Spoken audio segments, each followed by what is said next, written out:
El mundo de Valeria era una sinfonía de líneas limpias y promesas cumplidas. Su casa, un santuario de cristal y acero anclado en las colinas de una metrópolis bulliciosa, era el testamento de una vida construida con la misma precisión metódica con la que preparaba un caso legal. A sus 32 años, Valeria era una abogada brillante, de esas cuya mirada intensa parece desarmar argumentos antes de que sean pronunciados. Sin embargo, en la intimidad de ese hogar, su rigor profesional se disolvía en una ternura que solo una persona en el mundo lograba invocar: su esposo, Carlos. Él, un cirujano carismático y respetado, era el ancla de su universo. El hombre por el que había bajado la guardia de su mente lógica para entregarse a un amor que consideraba perfecto. Pero incluso en los paraísos más cuidados, a veces las serpientes se deslizan en silencio. El conflicto no llegó como un estruendo, sino como un susurro helado. Una noche, mientras Carlos leía en el sofá, su teléfono vibró sobre la mesa, de centro. Él lo tomó con una rapidez casi imperceptible, inclinando la pantalla lejos de ella. Valeria lo notó, pero eligió no verlo. Era solo trabajo. Siempre era el trabajo, ¿verdad? La vida seguía su curso con una normalidad casi ensayada. Las cenas en restaurantes exclusivos, las galas de beneficencia donde ella lucía radiante del brazo de su exitoso marido, los fines de semana planeando el futuro. Un futuro que ahora cobraba una nueva dimensión, creciendo silenciosamente en su interior. Embarazada de 3 meses, su vientre apenas incipiente era una promesa susurrada, un secreto feliz que hacía que todo brillara un poco más.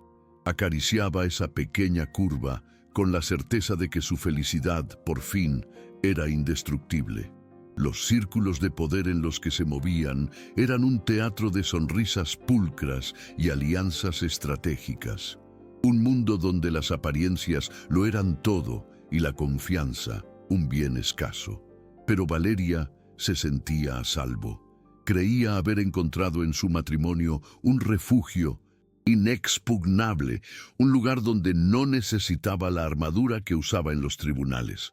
Sin embargo, las fisuras comenzaron a aparecer, pequeñas e insistentes. Carlos llegaba más tarde del hospital. Su ropa, a veces, traía consigo un perfume floral, dulce y ajeno, que no era el de ella. Cuando le preguntó una vez, él se rió, una risa suave que no llegó a sus ojos. Seguro fue una enfermera en el quirófano, mi amor. El lugar está impregnado de 1000 olores. Su explicación era lógica, impecable, y Valeria quería creerla. Luego estaba su distanciamiento. No era algo obvio. Seguía besándola al llegar a casa, seguía preguntándole por su día, pero su tacto se sentía a veces mecánico. Sus ojos parecían mirar a través de ella, perdidos en un lugar al que no tenía acceso. Las conversaciones se volvieron más superficiales, centradas en la logística del bebé o en eventos sociales, evitando las profundidades donde antes solían encontrarse. Ella lo atribuía al estrés, la presión de ser un cirujano de renombre, la responsabilidad de una vida nueva en camino. Buscaba justificaciones con la misma tenacidad con la que buscaba precedentes legales para un caso difícil. Era más fácil culpar a la fatiga que enfrentar la aterradora posibilidad de que algo estuviera fundamentalmente roto. Un sábado por la tarde, Sofía, una joven enfermera del equipo de Carlos, vino a casa. La había presentado como una colega y amiga que necesitaba un consejo. Era amable, casi tímida, y miraba a Valeria con una admiración que la desarmó.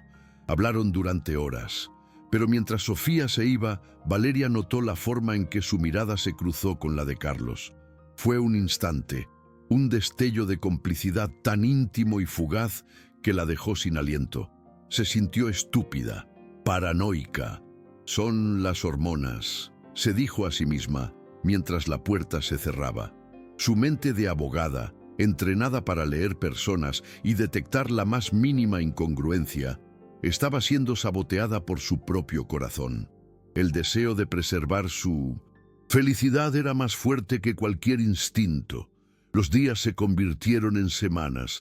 La planificación del cuarto del bebé se convirtió en su obsesión. Un proyecto tangible donde podía volcar todo el amor y la ansiedad que la consumían. Eligió colores, muebles, imaginó a su hijo durmiendo en la cuna que habían comprado juntos. Cada elección era un ladrillo más en la fortaleza que construía alrededor de su negación. Carlos parecía complacido con su dedicación al nido. La animaba, le decía lo maravillosa que sería como madre. Sus palabras eran perfectas, sus gestos, los de un esposo devoto. Pero la sensación de frío no se iba. Era como vivir en una casa preciosa con una corriente de aire helado que nadie más parecía sentir. ¿Se estaba volviendo loca? Una noche, mientras él dormía, ella se despertó con sed. Al pasar por el estudio, vio su tablet encendida sobre el escritorio. Una notificación iluminaba la pantalla. Era un mensaje de Sofía. El texto era corto. No puedo esperar a que todo esto termine. Te extraño. El aire abandonó sus pulmones. El suelo pareció desaparecer bajo sus pies. Ahí estaba. La prueba. No era una paranoia. No eran las hormonas. Era real. Una traición fría, metódica, que ocurría bajo su propio techo, en su propia vida. Su primer impulso fue el de la abogada.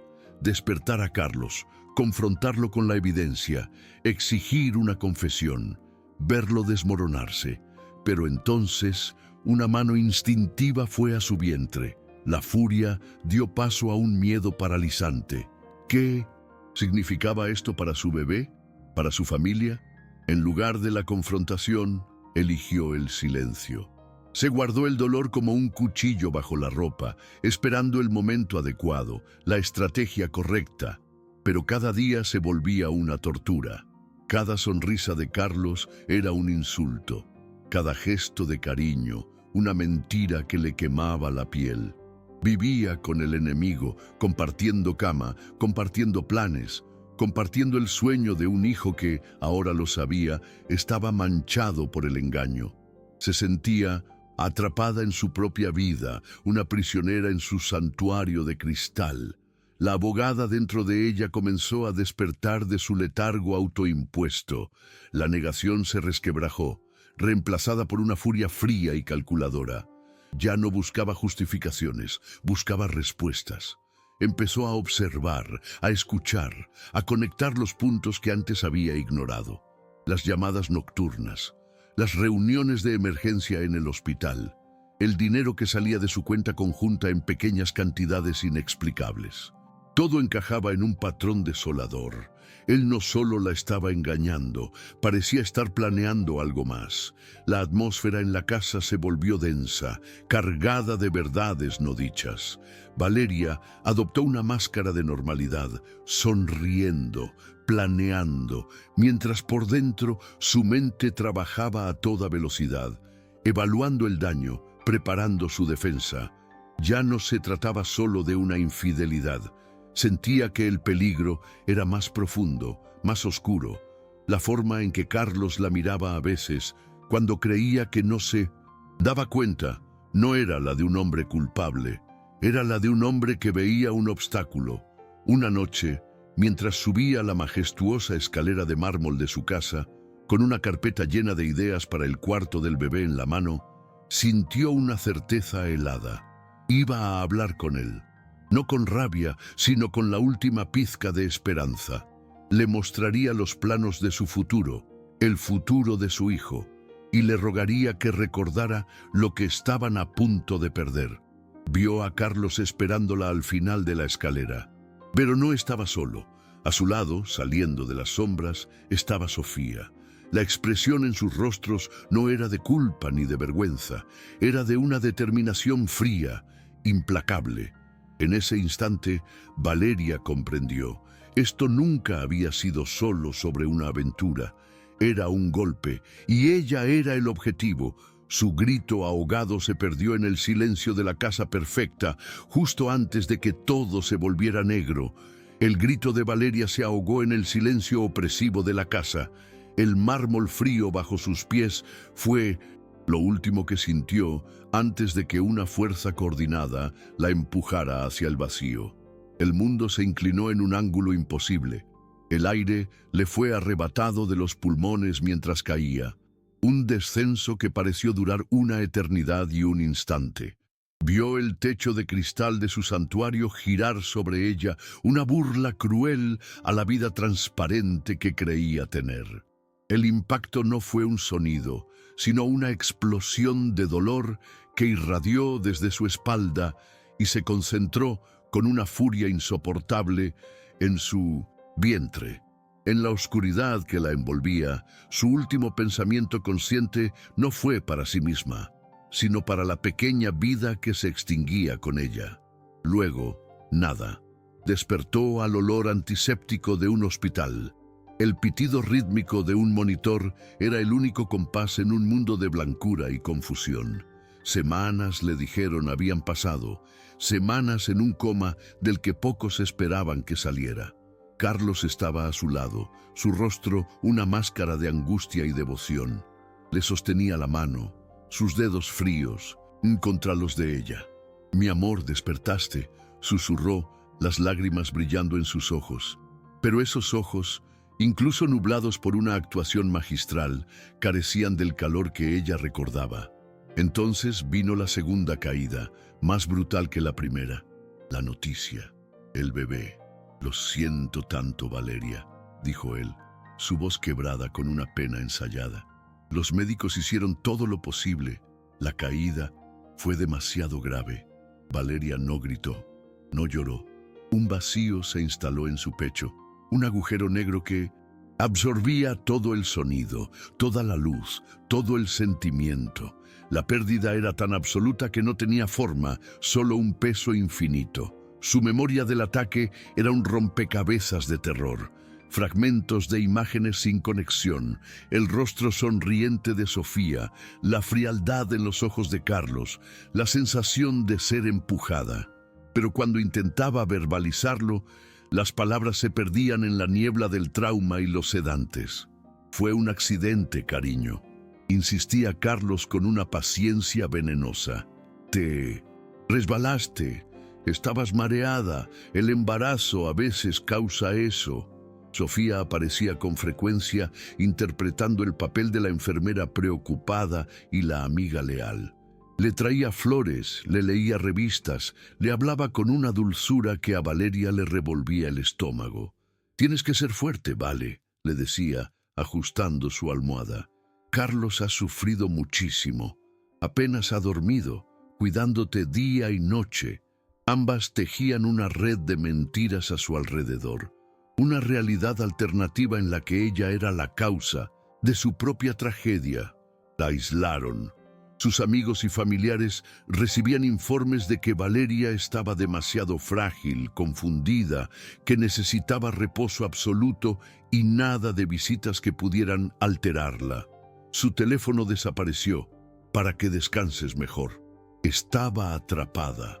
Una prisionera en una cama de hospital, con sus carceleros disfrazados de salvadores. Cuando finalmente le dieron el alta, volver a casa fue como entrar en la escena de un crimen. La majestuosa escalera de mármol ahora parecía una bestia dormida, esperando para devorarla de nuevo. Cada rincón de su santuario estaba contaminado. Veía fantasmas en cada sombra. Carlos la trataba como si fuera de cristal, una muñeca de porcelana rota. Su solicitud era sofocante, su cuidado, una forma de control. El gaslighting era implacable y metódico. «Estás imaginando cosas, mi amor. Es el trauma. ¿Segura que recuerdas eso bien? El doctor dijo que podrías tener delirios. Sofía solo quiere ayudar. No seas paranoica».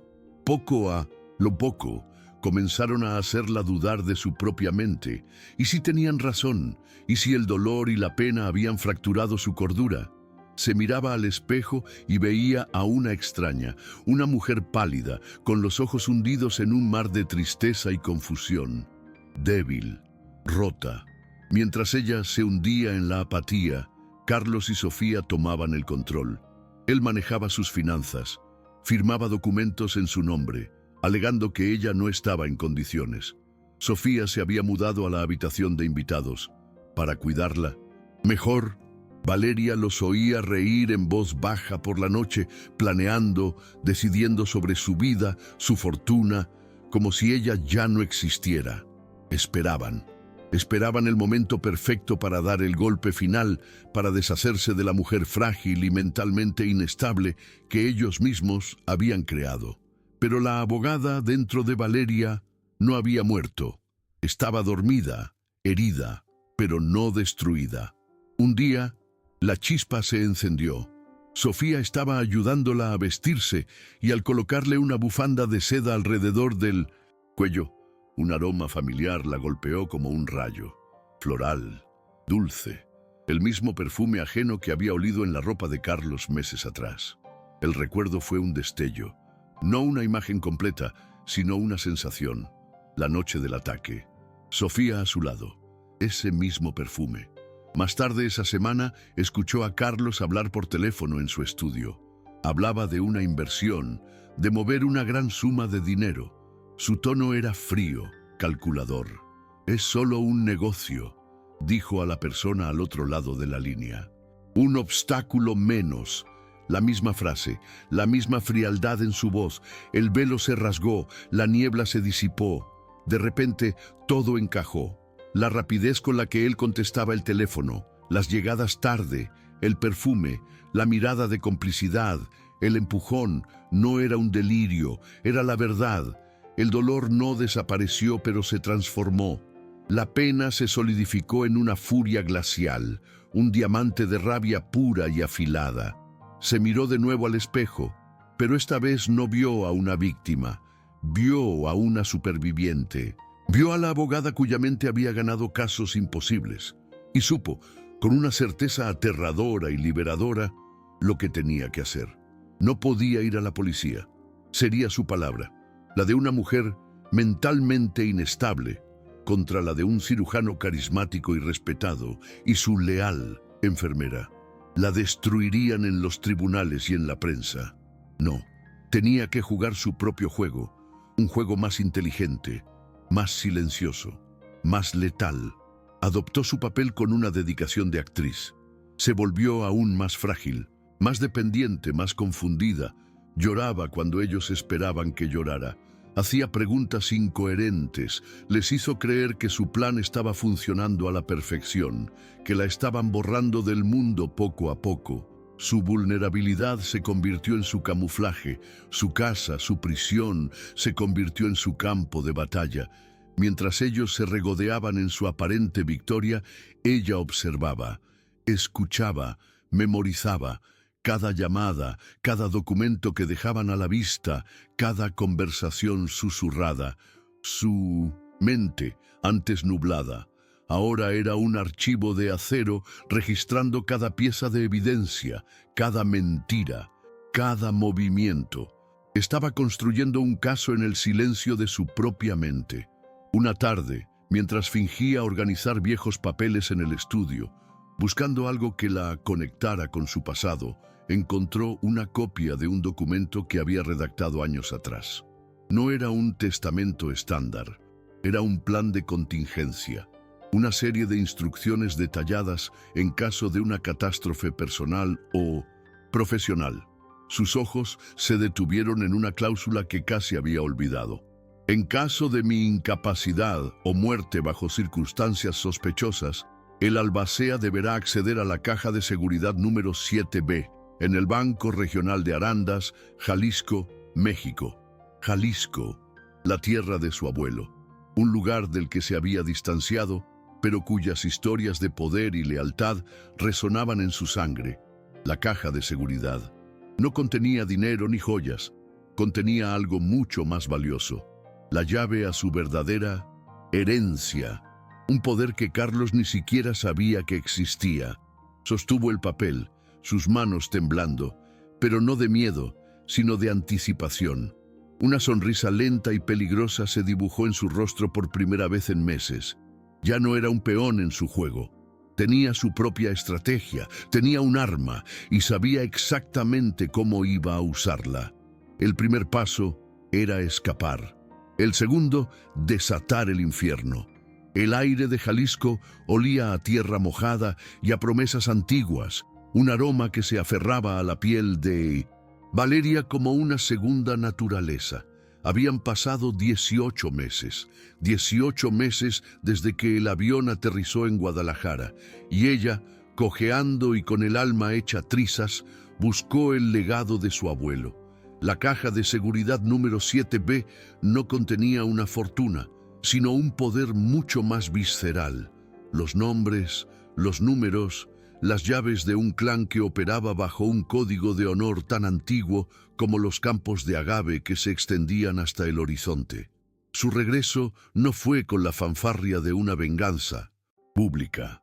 Fue un movimiento silencioso, quirúrgico, ejecutado con la precisión letal de una abogada que ahora tenía a su disposición recursos que el dinero no podía comprar. Primero, una auditoría anónima filtrada a la junta del hospital, revelando discrepancias en los registros de cirugías de Carlos. Luego, un testigo inesperado, un antiguo colega de Sofía con deudas de juego, que de repente encontró el valor para hablar sobre ciertas negligencias y protocolos rotos. La caída de Carlos no fue un estruendo, sino una demolición controlada. Su reputación, construida sobre una base de carisma y mentiras, se desmoronó ladrillo a ladrillo. Los amigos se distanciaron. Las invitaciones a galas se detuvieron. El hospital lo suspendió, luego lo despidió. El escándalo de fraude médico fue la estocada final. Lo perdió todo: su licencia, su estatus, su mundo pulcro de apariencias. Sofía se desvaneció al primer signo de problemas, dejando a Carlos solo para enfrentar las ruinas. Ahora vivía en un pequeño apartamento alquilado en las afueras de la ciudad, un purgatorio de paredes delgadas y silencio. A veces, por la noche, se sentaba en la oscuridad, sosteniendo su teléfono, recorriendo una lista de contactos que ya no le respondían. El eco de su nombre era veneno en los círculos que antes dominaba. No fue a la cárcel por el ataque. La falta de pruebas físicas lo salvó de eso. Pero su vida se convirtió en una prisión de todos modos. Una celda construida con la soledad, la vergüenza y el conocimiento de que la mujer que intentó destruir había resurgido de las cenizas para quemar su mundo hasta los cimientos. Había sembrado vientos y ahora cosechaba el más desolador de los huracanes: la irrelevancia. Mientras tanto, a miles de kilómetros, Valeria observaba el atardecer desde el porche de la hacienda que ahora llevaba su nombre. Ya no era la misma mujer. La suavidad en sus ojos había sido reemplazada por una claridad dura, forjada en el fuego. Su elegancia ya no era solo profesional, ahora tenía un filo, una autoridad natural que no necesitaba ser anunciada. La mirada que antes desarmaba argumentos, ahora los aniquilaba antes de que fueran concebidos. Ya no vivía en una jaula de cristal y acero, sino en un reino de tierra y cielo abierto. Había perdido la inocencia, un hijo y la vida que creía desear. Pero había encontrado algo más: a sí misma. La verdadera Valeria, no la abogada brillante ni la esposa devota, sino la heredera de una fuerza indomable. Sostenía en sus manos un documento. No era un plan de venganza, sino un proyecto de construcción, una fundación para mujeres que habían sobrevivido a lo impensable. Usaría su poder, su mente y su nueva fortuna no para destruir, sino para reconstruir. La cicatriz en su alma seguía allí, un recordatorio perpetuo del dolor, pero ya no dolía al tacto. Se había convertido en un mapa, la guía de su nuevo propósito. La mujer que una vez planeó con amor un cuarto de bebé, ahora planeaba un refugio para cientos. La que fue empujada hacia la oscuridad, ahora encendía luces para otras. El dolor no la había convertido en un monstruo como ellos.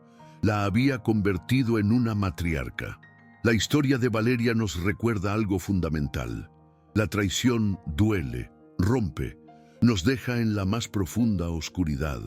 Puede quitarnos la confianza, los sueños, incluso una parte de quienes somos, pero no puede quitarnos el poder de decidir qué haremos con los pedazos rotos.